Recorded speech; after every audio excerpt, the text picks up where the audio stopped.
My name is High Overseer Zethar Vaughn, and I am writing this confession from a cell on a world I once planned to burn.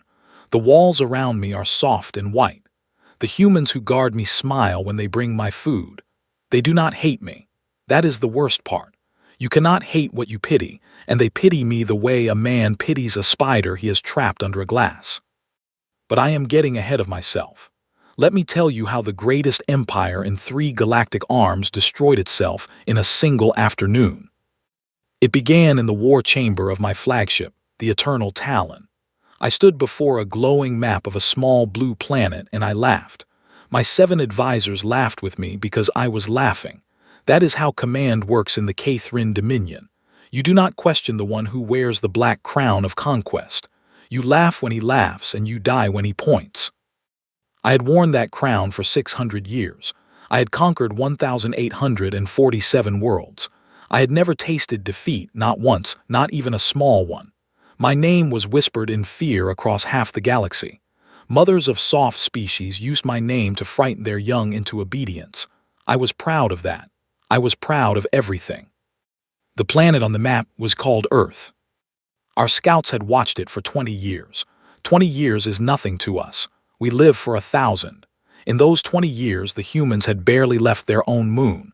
They fought each other over strips of land and bits of shiny metal. They burned the bones of dead plants to power their machines. They had nearly 200 separate governments, and none of them could agree on anything, not even what to call the seasons. A child could conquer such a world. I intended to do it in 3 days.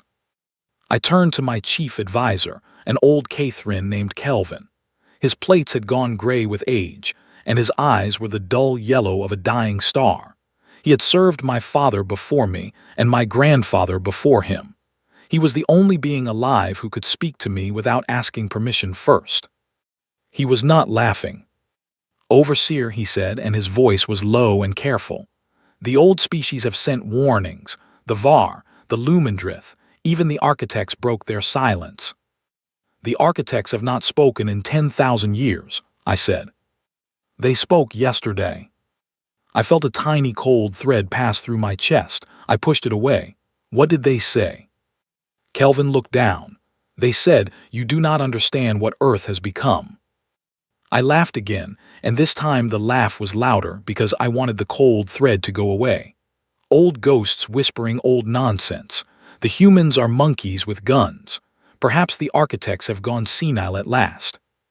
"My lord," the scouts reported anomalies in the planet's energy readings. Patterns we cannot explain. Signals that seem to move backward through time. "Backward through time," I repeated, and I smiled with all my teeth.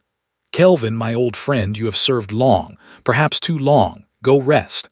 I will conquer this world without your worried face at my shoulder."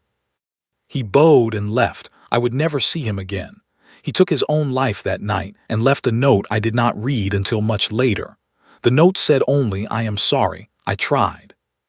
I ordered the fleet assembled. 12,000 warships, 40 million shock troops, plasma engines that could boil the oceans of a small moon, dreadnoughts with cores of captured stars. It was the largest force ever gathered in the history of my people, and I was gathering it to stamp on an anthill. I wanted the galaxy to see. I wanted the old species to tremble. I wanted the conquered to know that the Kathrin did not negotiate with dirt. Messages came in from every corner of known space. The Var sent a delegation that wept openly in my throne room and begged me to turn back. I had them executed for cowardice. The Lumendrith, who are made of living light, sent a single sentence that read, "You are about to wake something that should stay asleep." I had the message deleted. The conquered itself, the Great Council of Civilizations, passed a resolution condemning my invasion. I burned their flag on live broadcast across our entire empire, and my people cheered. I was a god then, or I believed I was. The difference, I have learned, is everything. The fleet gathered at the edge of Kathrin space in a great black cloud of ships, so thick that the stars behind them vanished. I walked through the docking bays and greeted my captains. I touched the heads of young soldiers who would never see home again, though none of us knew it yet. I gave speeches about glory and destiny and the natural right of the strong to rule the weak. The soldiers roared. They beat their chests with their fists until the metal floors shook. I remember one young soldier in particular. He could not have been more than 40 cycles old. His plates were still bright, still unscratched. He looked at me with shining eyes and said, "Overseer, will I see Earth? Will I set foot on their soil?" "You will," I told him, and I placed my hand on his shoulder. "You will walk where no Cathrin has walked before, and the humans will kneel at your feet." He smiled so wide I thought his face might split. His name was Tellin. I learned it later from the roster after he was gone when I tried to count the dead. We entered the slipstream at the high turn of the second moon. The journey to Sol would take 3 days. I spent those 3 days in my private chamber studying maps of Earth, choosing which cities I would spare and which I would melt. I had a list of the humans I wanted captured alive for display. There was a man who led one of their larger nations, a woman who led another, a few of their scientists and artists whose work our spies had found interesting. I wanted them in cages. I wanted to walk past them each morning and smile. On the 3rd day, I put on my war armor. It was black and red, shaped like the bones of a predator, and it had been passed down from my grandfather's grandfather. I stood before the long mirror in my chamber, and I looked at myself, and I thought, there has never been a being more powerful than I am in this moment. I was wrong. I had never been more wrong about anything in my entire life. The fleet came out of the slipstream at the far edge of the Sol system, past the outer ring of ice and rock that the humans called the Uat. The plan was simple. We would sweep inward in formation, destroy any defenses we met, and arrive at Earth within 12 hours. The humans would have almost no time to react. They would see us coming, and then we would be upon them. That was the plan.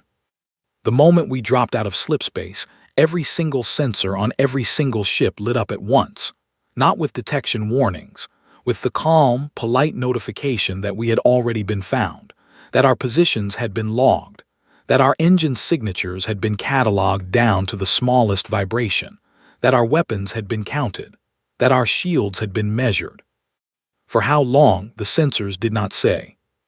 I stood on the bridge of the Eternal Talon, and the cold thread came back into my chest, thicker this time. I looked at my new chief advisor, a young Cathrin named Verk, who had replaced Kelvin only that morning. Verk's face had gone the pale green of fear. "Overseer," he whispered, "they knew we were coming." "Of course they knew," I said too loud. "We are 12,000 warships. A blind child could see us." But that was not what he meant, and I knew it was not what he meant. Then a signal came through the main channel. A single human voice, male, calm, speaking in perfect Cathrin dialect, a dialect we had never broadcast, a dialect that exists only in our deepest military files. The voice said, "Turn around. This is the only warning you will get. We have mapped every ship in your fleet. We know the name of every soldier on board. We know what they had for their last meal. Go home, please." The bridge went silent. Every officer looked at me. I should have turned around. I know that now. If I had turned around in that moment, Tellin the young soldier would have lived. Verk would have lived. 40 million souls would have slept safe in their bunks that night, dreaming of a glory they would never see but would never need. But I was a god, or I thought I was, and gods do not turn around because a monkey tells them to. I raised my hand. I looked at my fleet on the great screen, 12,000 points of light stretching across the dark. I opened my mouth to give the order that would end my civilization.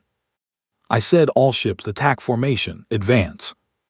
And somewhere on a small blue planet, far ahead of us in the dark, someone began to laugh. The laugh was the first thing that broke me, though I did not know it yet. It came through the open channel like a small warm sound from a kitchen, as if the person on the other end had just heard a mildly amusing joke from a friend.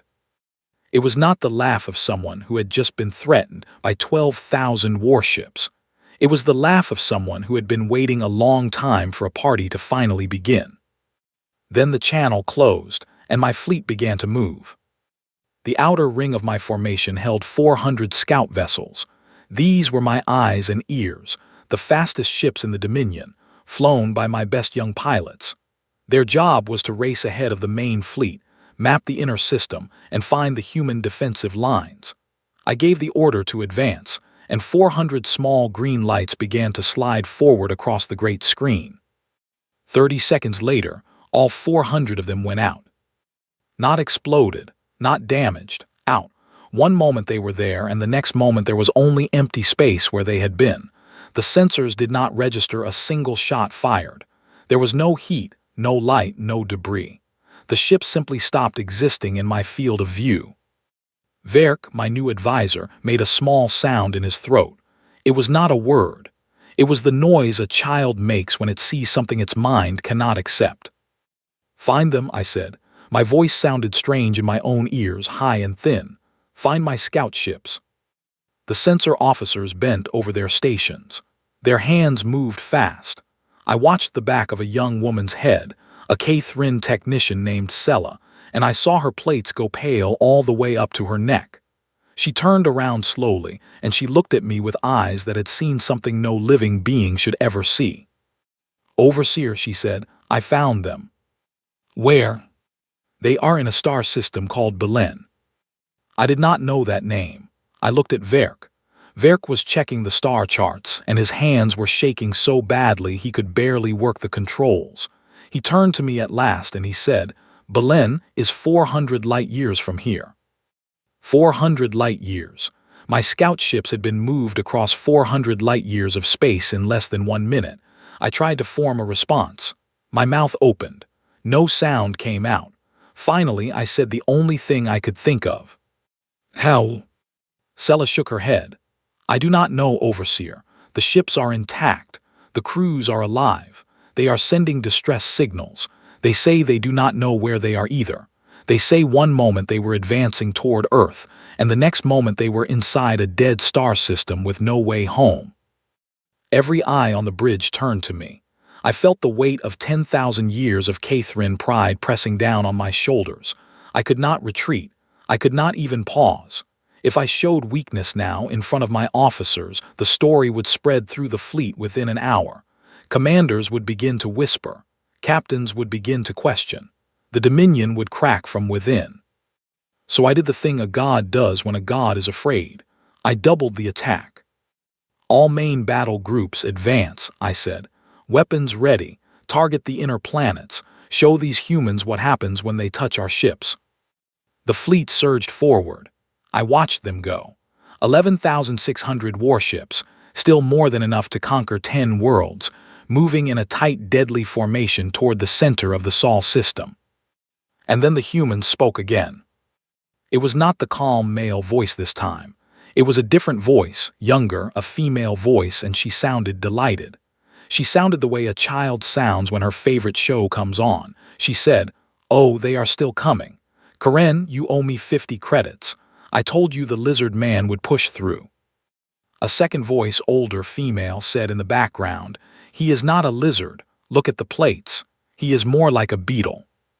"Beetle man owes me 50 credits either way, Karen." "Fine, fine, let me get the popcorn."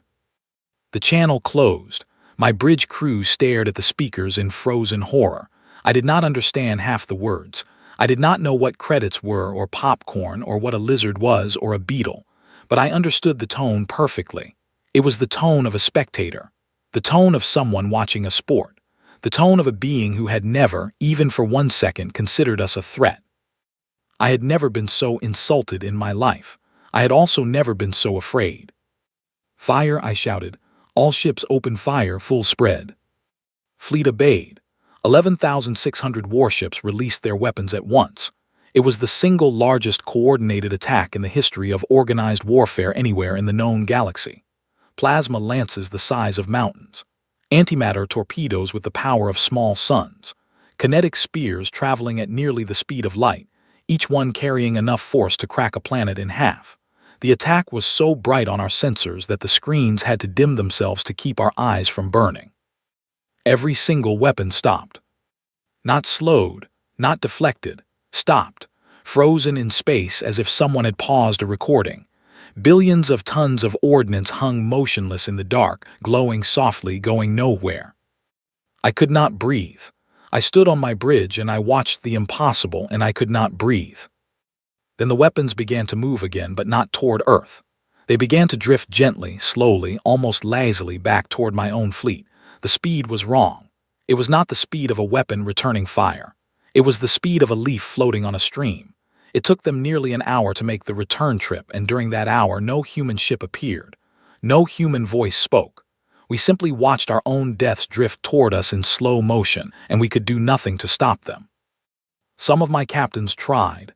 They turned their ships and ran. Their engines exploded the moment they tried to enter slipstream. Not failed, exploded, as if someone had simply decided that these ships would not be leaving today. Other captains tried to shoot down their own incoming weapons. The weapons refused to be shot. Plasma bolts passed through them like light through clear water. Kinetic rounds bent around them in impossible curves. Every defensive system we had was rendered useless, and no one even seemed to be trying hard against us. It felt lazy. That is the word. It felt lazy, the way a grown man might shoo away a small fly without looking up from his reading. Our own weapons struck our own ships. I expected the shields to hold. Our shields are the pride of the Dominion, the strongest energy barriers ever built by any known species, capable of absorbing the fire of 100 warships for nearly a full minute before failing. They had been tested in 1,000 battles and never once been penetrated on the first strike. The shields dropped, every single shield, across the entire fleet, at exactly the same moment. They dropped politely, the way a servant bows and steps aside to let a master pass. Later I would learn that the humans had sent what they called a courtesy update to our shield systems, while our weapons were still in flight. Our shields had received the update, thanked the humans for it, and obediently turned themselves off. Our own computers had betrayed us in less than 4 minutes, and they had done it with what the humans called good manners. The weapons struck, the fleet began to come apart. But even then, even in that final nightmare, the humans were not finished showing me what they were, because the ships did not explode the way ships should explode. They came apart gently. Sections peeled away like the skin of soft fruit. Crews were somehow pulled out of the breaches without dying, floating in the vacuum inside perfect small bubbles of air that should not have existed. Thousands of my soldiers were being saved, scooped out of their dying ships by an invisible hand, sorted into neat groups, and left to wait in the void. They were being rescued by the enemy, while that same enemy destroyed their ships. I watched young Tellin's cruiser come apart.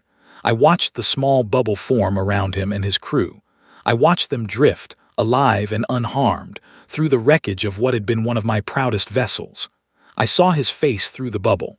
He was not afraid. He was confused. He was looking around as if he had woken up in the wrong bed, blinking, trying to understand where he was. Then a human ship appeared beside him. It was small, no bigger than one of our shuttles, and it had soft, round edges and a friendly shape. A hatch opened. The bubble floated inside. The hatch closed. The human ship flew away, and Tellin was gone, saved from my war by the very people I had come to destroy. Verk fell to his knees beside me. He was weeping. Tears ran down the plates of his young face, and he did not bother to hide them.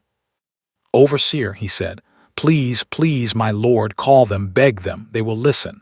They do not want to hurt us, please." I looked at him. I looked at my burning fleet.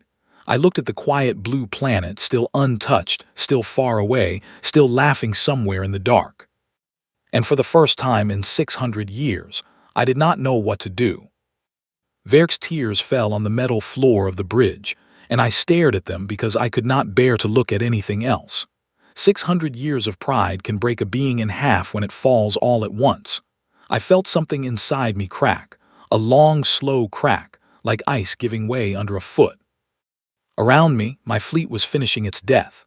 Ships that had conquered worlds were drifting apart in silence. The humans had taken every soldier out of every broken vessel, one by one, the way a careful gardener removes insects from a plant before pruning it. Not one Cathrin soul had been permitted to die. That was the part I could not accept. They were breaking my empire without breaking my people, and I understood, at last, what Kelvin had tried to tell me before he took his own life. You cannot fight what does not want to harm you. Hatred is a door. Kindness has no door. There is nowhere to push against. The main channel opened without my permission. A third human voice came through, and this one was different from the others.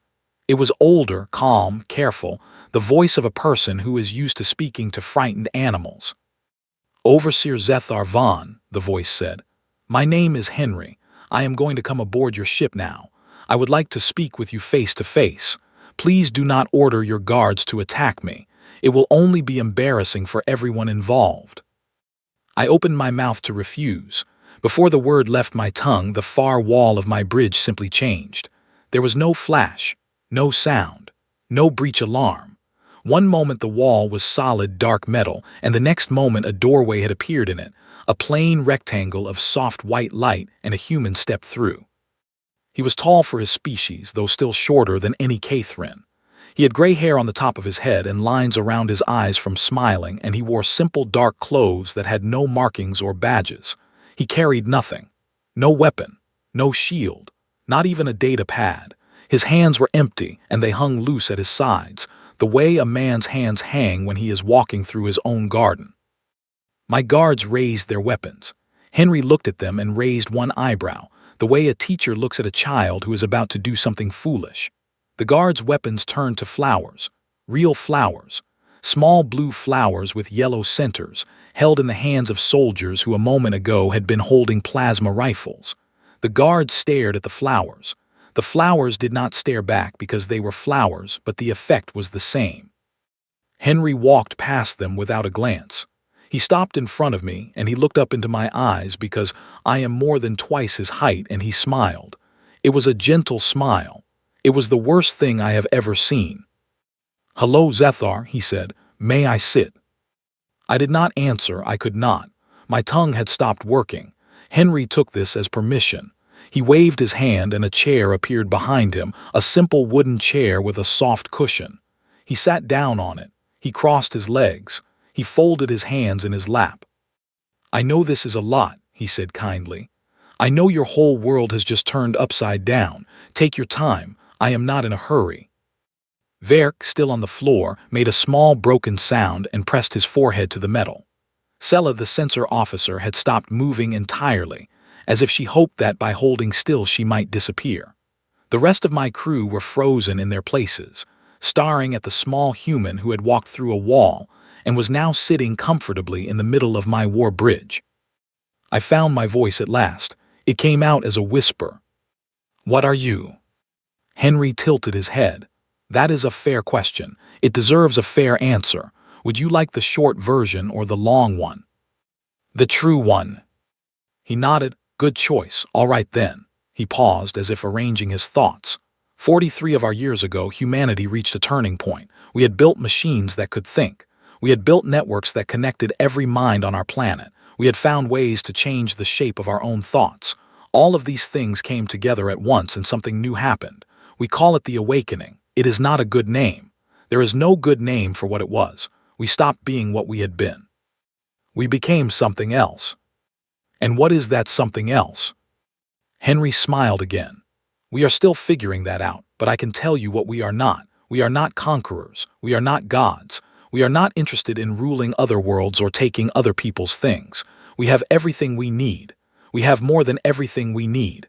We have so much that the idea of wanting more seems strange to us now, like being hungry after a very large meal. The body is simply not built for it." "Then why?" I asked. My voice was louder now. Anger was coming back into me, slow and hot. "If you are so peaceful, why did you do this? Why did you break my fleet? Why did you humiliate my people?" Henry's smile faded. He leaned forward slightly and his eyes changed. They became very old. Older than the oldest Cathrin I had ever met, older than anything I could measure. "Zethar," he said softly, "I did not break your fleet. I want you to understand that. I am not the one who did this. The children did this." "Children?" "Yes, our children, our young ones. When your fleet crossed into the outer ring of our system, it was felt by every human mind connected to the shared layer, which is all of us. Most of us barely noticed. An adult, when a small insect flies into the room, does not usually react. But the children, Zethar, the children felt your fear. 40 million frightened Cathrin souls, all packed into warships, all coming toward their home. The children could feel every one of your soldiers. They could feel Tellen wondering if he would ever see his mother again. They could feel Verk hiding his tears from you. They could feel your own fear, which you have been hiding even from yourself for 3 days. It gave them nightmares. It was making them cry, so they asked us to make it stop. He paused. He let the words sit in the air. This entire event, he said, this destruction of the greatest fleet in galactic history was a clean-up, a tidying. It was done by the parents of scared children who wanted to sleep. That is all it was. That is all it ever was. I stared at him. I could not speak. A cold blacker than space was rising inside me. You are telling me, I said slowly, that my fleet, my pride, my empire's greatest army was not destroyed in a war. It was destroyed because your small ones were having bad dreams. Yes. And we were not even your enemies. No, Zethar, you were never our enemies. You were a disturbance, like a loud neighbor playing music too late at night. We did not hate you. We simply asked you to be quiet. When you would not be quiet, we turned the music down ourselves. Something broke in me then, not my pride. My pride was already gone. Something deeper, the belief that I had mattered, the belief that my life had weight, the belief that my 600 years of conquest had meant anything to anyone who truly saw the universe as it was. I had thought I was a great storm crossing the sky. Henry was telling me with kindness that I had been a sneeze, a small animal sound that the real powers of the universe had politely covered up. I sat down. I did not mean to sit. My legs simply gave way, and I fell backward onto my command throne, and I sat there with my hands on my knees like an old man at a window. Henry watched me with patience. He did not rush. He did not gloat. He gave me the time I needed to let the truth enter me. At last I said, "What happens to us now?" "That is up to you," he said. "Your soldiers are safe, all 40 million of them. They are being held gently in small ships of their own, well-fed, well-rested. Most of them are sleeping. The ones who are awake are being spoken to by counselors who understand your language and your culture better than you do. When they wake, they will be returned home. Every one of them. Not one will be kept. Not one prisoner. Why would we want prisoners, Zethar? What would we do with them? We do not need slaves. We do not need hostages. We do not need leverage. We are not playing that game. Then why did you not let us leave when we tried to run?" Henry's face grew solemn. "Because you came armed. If we had let you leave the moment things went badly for you, you would have gone home, rebuilt, and tried again. Or you would have gone somewhere else and done to another world what you came to do to ours. The lesson had to land. The lesson had to be complete. Your people had to understand that this kind of journey ends only one way. Not with glory, not with conquest, not with defeat even, with this, with a conversation. With an old man in a chair, explaining to a frightened overseer that he has wasted his life." The word frightened struck me like a blow, but it was the truth. I was frightened. I had been frightened since the scout ships disappeared. I had been frightened since Kelvin's warning. I had perhaps always been frightened, my whole life, and had hidden it behind the noise of my conquests. "What do you want from me?" I whispered. Henry stood up. The chair folded itself down into nothing and vanished. He stepped closer to my throne, and he looked up at me with eyes that held no anger, no triumph, no hate, only a deep, patient, endless kindness. It was worse than any weapon. It was worse than any insult. It was the kindness of someone who had already forgiven me for crimes I had not yet finished understanding. "I want you to carry a message home," he said. "For your emperor, for your people, for every species in this galaxy who has ever dreamed of taking what is not theirs." "And what is the message?" He smiled, and it was not a cruel smile, and it was not a gentle smile either. It was something new, something I had no word for. "Come with me," Henry said. "I will show you." Henry held out his hand. I did not take it. I could not. My arms felt too heavy to lift, as if the air on my own bridge had grown thick. He did not seem offended. He simply lowered his hand and nodded, and the floor beneath my throne changed. The metal softened. The bridge around me blurred, not like a damaged screen, but like a painting that someone was gently wiping away with a wet cloth. Verk and Sella and all the rest of my crew faded into soft gray light. The walls thinned. The ceiling opened. And then I was not on my ship anymore. I was standing in a field. Real grass, green and soft, pressed against my feet. A wind I had not felt in 100 years moved across my plates. The sky above me was a blue I had seen only in old paintings of forgotten home worlds, the kind of blue that makes a being want to sit down and weep for no reason.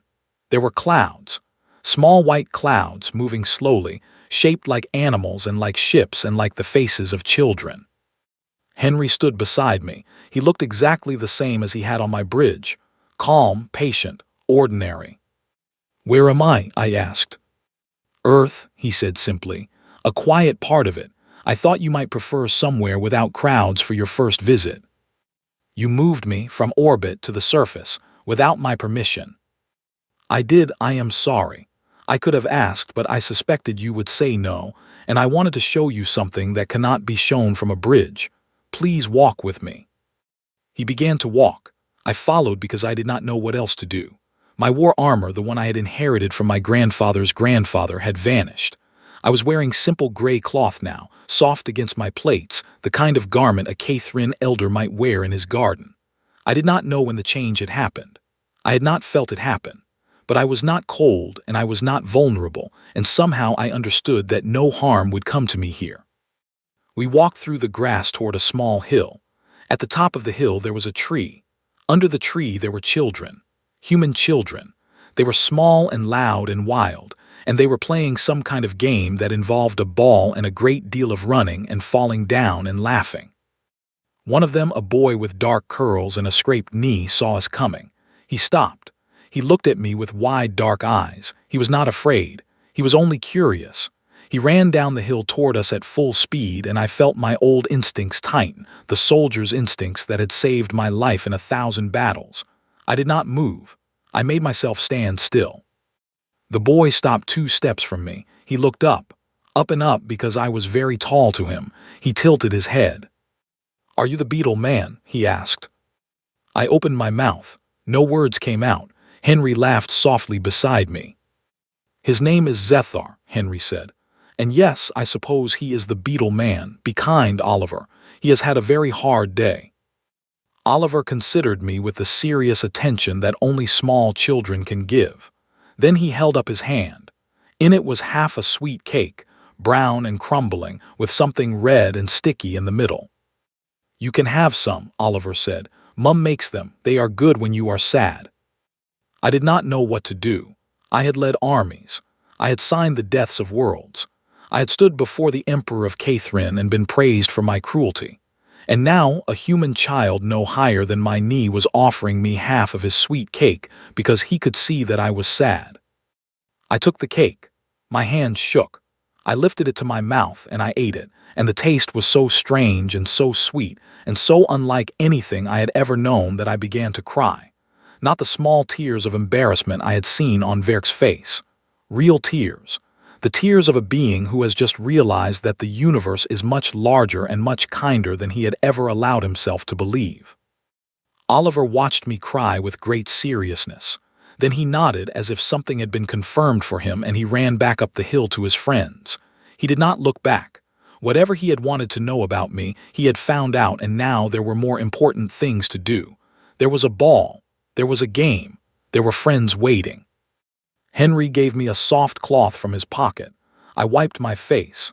I was ashamed, but it was a clean shame, a light shame, not the black heavy shame that had crushed me on my bridge.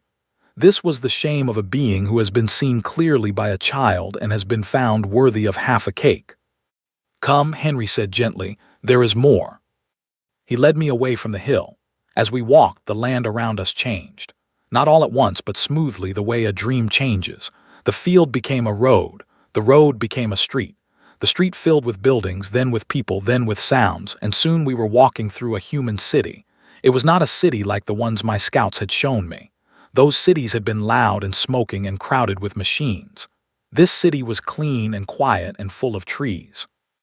The buildings were tall but gentle, curved instead of sharp, shining without glare. There were no vehicles on the ground. The people walked, or rode on soft, silent platforms that floated at the height of their knees. And the people, so many of them, walking past us, laughing, talking, holding each other's hands. Some of them saw me. A few of them stared. Most of them smiled politely and kept walking. One older woman with silver hair bowed her head slightly as she passed. A young man with a musical instrument on his back winked at me and said, "Welcome to Earth, neighbor," and kept going without breaking his stride. Neighbor, he had called me neighbor. Not invader, not enemy, neighbor. "Why are they not afraid of me?" I asked. "Because there is nothing to fear," Henry said. "You cannot harm anyone here, even if you tried. The systems around you simply will not permit it, so there is no reason for them to be afraid. They treat you the way you are, Zethar, a visitor, a new face, someone who has come from far away and looks a little different. They know what I came here to do. Yes, they know. They have seen everything you have done. They have read the records of your wars. They know about the worlds you have burned. They know about the peoples you have broken. And they still call me neighbor." "Yes. Why?" Henry stopped walking. We were on a small bridge over a stream of clear running water. He leaned against the railing and looked down at the water. Small silver fish moved in it. A bird with long legs stood near the bank, watching the fish with the patient eye of a hunter who has no real need to hunt. "Because we learned something during the awakening," Henry said at last. "We learned that every being everywhere is the same being wearing a different shape. The grass under your feet is you. The fish in this water are you. The child who gave you the cake is you. I am you. You are me. The Cathrin Dominion is us. We are the Dominion. There is no division. There is only the one wearing many faces, pretending not to know itself." That is a philosophy. It is a fact we checked carefully for many years. And once you know the fact, Zethar, it becomes impossible to hate. It becomes impossible to fear. It becomes impossible even to take pride in victory, because victory over another is only ever victory over yourself. Your pain is our pain. Your fear was felt by our children. Your shame is in this air between us. We did not destroy your fleet to humiliate you. We did it to protect you from yourself. You were about to do a terrible thing, and if you had done it, you would have carried the weight of it forever. We did not let you. It was a gift." I did not answer.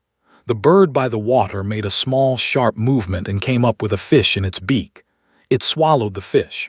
It looked at me with one bright eye, as if to say, "Yes, I understand the lesson is about peace, but I still have to eat." Henry saw my expression and smiled. "The world is still the world, creatures still eat, things still die. We have not made a paradise. We have only stopped lying to ourselves about what we are. There is a difference." He pushed off the railing. We kept walking. He took me to many places that day. I do not know how many. Time moved strangely in the human city. We visited a great hall where thousands of humans sat together in silence, all of them thinking the same thought, weaving something invisible that Henry said was a new kind of music that would be heard by beings not yet born. We visited a garden where old humans sat in the sun and taught small robots how to be kind. We visited a school where children were learning to speak the language of whales, and the whales were learning to speak the language of children, and both were patient with each other's mistakes. Everywhere we went, the humans were not what I had been told they were. They were not fragmented. They were not primitive. They were not cruel. They had only pretended to be, for the benefit of scouts and spies, so that the galaxy would leave them alone. The real humanity lived underneath, in quiet, in gentleness, in a deep and endless exchange of thought between every member of their species and every creature that lived beside them. They had not conquered their world. They had made peace with it. There is a difference, and that difference was everything. At the end of the day, Henry brought me to a simple room with a wooden table and 2 chairs. He set a cup of hot, dark liquid in front of me. He sat across from me with a cup of his own. "Now," he said, "we need to talk about the message." "Yes." "And about what you are going to do when you get home." I picked up the cup. It was warm in my hands. Steam rose from it and touched my face.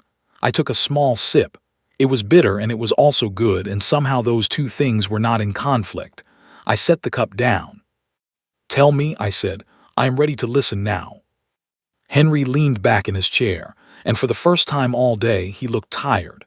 Not weak, only tired the way a parent looks tired at the end of a long day with a difficult child. "Good," he said, "because the message is long, and you are going to need to remember every word."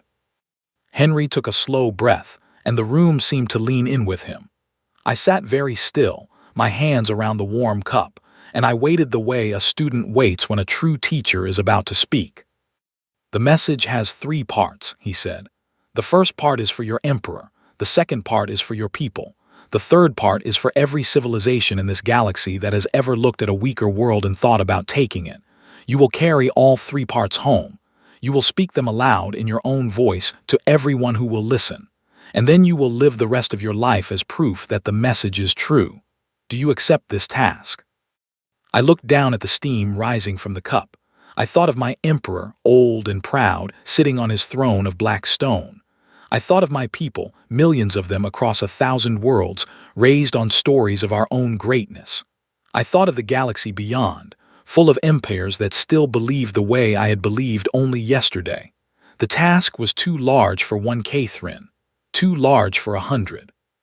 "I accept," I said. Henry nodded. He seemed neither pleased nor surprised.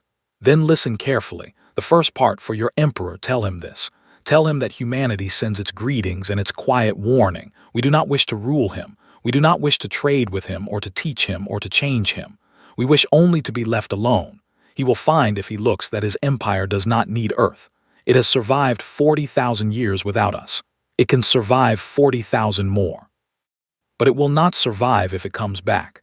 Tell him this gently. Tell him this without shame. He is an old being and old beings are proud. Give him room to accept the truth without losing face." "I will tell him." Second part, for your people. Tell them that their soldiers are coming home. All 40 million, not one has been kept. Not one has been harmed. They will arrive in their own ships, repaired and improved within 30 of your days. They will bring stories. Some of those stories will be strange. Some will be hard to believe. Tell your people to listen anyway. Tell them that the soldiers have seen something real and that what they saw is not a threat to your way of life, unless your way of life requires harming others. If it does, then yes, the truth is a threat, but only in that way. Only to cruelty, not to the Catherine themselves. "I will tell them." "The third part is the longest." Henry paused. He took a sip of his own cup. "This part is for everyone else. For the Var and the Lumendrith and the architects and the 97 other species who have ever sent an armed ship toward our world. For every civilization that has ever dreamed of conquest. The message is this. We are here. We have always been here. We were here when your ancestors first learned to count the stars. We have watched you grow. We have watched you fight. We have watched you build and break and build again. We have never spoken because we wish to respect your journey. We still wish to respect it, but we will not allow that journey to end at our door with weapons drawn. We will not allow it, not because we are offended, but because it is a waste. A waste of your fleet. A waste of your time. A waste of a journey you could have spent becoming something greater than conquerors. You are all capable of more. Every species we have watched has shown us moments of astonishing beauty. We remember those moments. We treasure them. We wish you would treasure them too, more than you treasure your victories." He stopped. He looked at me carefully. "Can you carry all of that, Zethar?" "I can carry it," I said. "I do not know if I can make them listen." "That is not your task. Your task is only to deliver. What grows from the seed is not the work of the hand that plants it. Do your part and let the rest of the galaxy do theirs. Some will listen. Some will not. That is how it has always been in every garden on every world." He finished his cup and set it down. Then he stood up. "It is time to take you home." I rose with him. My legs felt strange, lighter than they had felt in decades. I realized I was not afraid. I had been afraid my whole life, and I had called that fear strength, and now the fear was gone, and what was left was something quieter. Something I did not yet have a name for. Henry walked me to the door of the small room. He opened it. Beyond it was not a hallway, but my own bridge. Verk looked up from where he still knelt on the floor. Sella turned from her station. My crew, all of them, stared at me with the pale faces of people who had spent hours believing their commander was gone forever. I stepped through. The door closed behind me and vanished. Henry was no longer with me, but in my mind, clear as a bell, I could feel the message he had given me, folded carefully inside me like a letter sealed with wax. Overseer, Verk whispered, Are you all right? Yes, Verk, I said. For the first time in 600 years I am all right. Bring us about. We are going home. The journey back took 3 days. I was told later by my engineers that it should have taken 3 years because the humans had not only repaired my flagship but had added new engines whose workings no Cathrin scientist could understand. The ship moved through slipstream in ways our physics said were impossible. The engineers were frightened by this. I was not. The humans had given us a gift, and the gift was also a reminder. We flew home in their strange, quiet engines, and every turn of the journey was a lesson in how small we had always been. I used those 3 days to practice. I spoke the message aloud over and over in the empty corridors of my ship. I corrected my voice. I softened my tone. I found the places where my old pride tried to creep back in and change the words, and I cut those places out. I was going to deliver the message clean. I owed Henry that. I owed Oliver the boy with the sweet cake. I owed Kelvin, who had tried to warn me and had died of shame when I would not listen. When we reached Cathrin space, the Emperor himself came out to meet me. This had never happened before in the history of our empire. An emperor does not leave his throne world. An emperor does not fly out in a royal cruiser to greet a returning officer. But he did. He came because rumors had already reached him, carried by the small, fast ships of the humans, who had politely sent word ahead. 40 million Cathrin soldiers returning home alive. A fleet of 12,000 warships reduced to one. The greatest overseer in living memory coming back with no victory and no dead to mourn. The Emperor had to see for himself, so he came. I landed on his cruiser. I walked into his throne chamber. I knelt before him, and I placed my forehead on the cold stone of the floor, the way a child kneels before a parent, not the way an officer kneels before a lord. Rise, Zethar, he said. His voice was old and careful. I rose. Speaker. I spoke for 6 hours. I told him everything. The scout ships moved across 400 light years in a single minute, the weapons that stopped in mid-air, the human ship that saved young Tellin from the vacuum, the old human named Henry who walked through my wall, the boy Oliver and his half of a sweet cake, the bird with the fish, the bridge over the clear water, the room with the hot dark drink. And then I delivered the message, all 3 parts, exactly as Henry had given it to me. When I was finished, the Emperor did not speak for a long time. His advisors stood around the throne, their faces pale. Some of them were young and angry. Some were old and afraid. One of them, the youngest, opened his mouth to protest, to demand a second war, to call me a coward and a traitor. The Emperor silenced him with a single raised finger. The Emperor sat in silence for a full hour. Then he stood. He walked down from his throne. He came to me, and he placed his hand on my shoulder, the way Kelvin had once placed his hand on my shoulder many years ago when I was still young enough to listen. Zethar, the Emperor said, you have done the hardest thing a Cathrin has ever done. You have come home without a victory and you have told the truth. I do not know if I would have had the courage. Thank you. I began to weep for the second time in my new life. The Emperor let me weep. He did not turn away. He was old and proud, and he was also, I realized then, wiser than I had ever given him credit for. He had been waiting, perhaps for centuries, for someone to bring him a truth larger than his empire. And now the truth had arrived, carried in the voice of his most arrogant overseer, and he had accepted it with grace.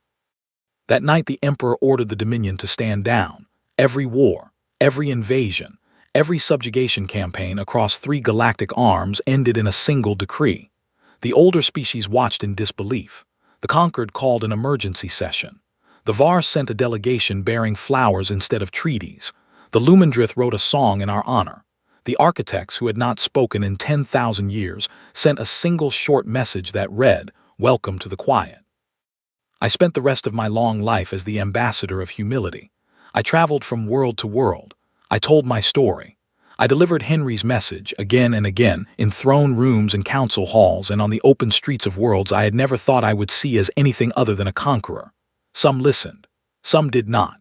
A few civilizations laughed and sent their own fleets toward Earth, because pride is an old sickness and no cure works on every patient.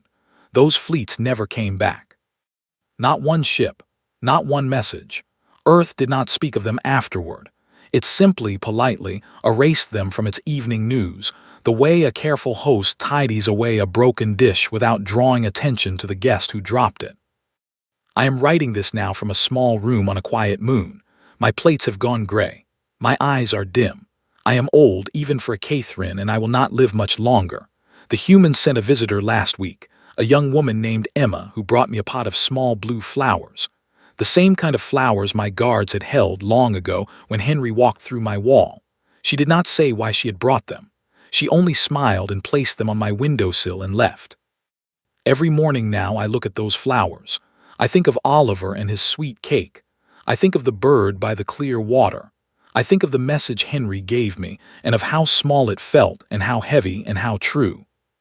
The galaxy is not what I thought it was. It never was. Somewhere in the dark, on a quiet blue world around a quiet yellow star, there are beings who could unmake us all with a stray thought and who choose every single day not to. They choose gentleness. They choose patience. They choose to let us have our little empires and our little pride for as long as we need them until we are ready to set them down. That is the greatest power I have ever seen. It is not the power to destroy. It is the power to refuse to destroy when destroying would be easy. I am Zethar Von.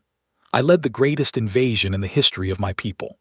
I lost it in a single afternoon to children who were having bad dreams. I learned that I had wasted 600 years of a long life on a ladder that led nowhere. And I learned at the very end that it is never too late to climb down from that ladder and walk, instead, through a field of grass toward a hill where children are laughing.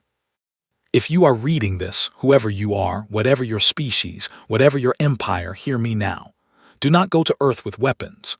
Do not go there with pride. Do not go there at all unless you are invited. And if you are invited, go quietly and bring nothing but your open hands. There is a boy there named Oliver. He may offer you half of his sweet cake. Take it. It is the best thing you will ever taste.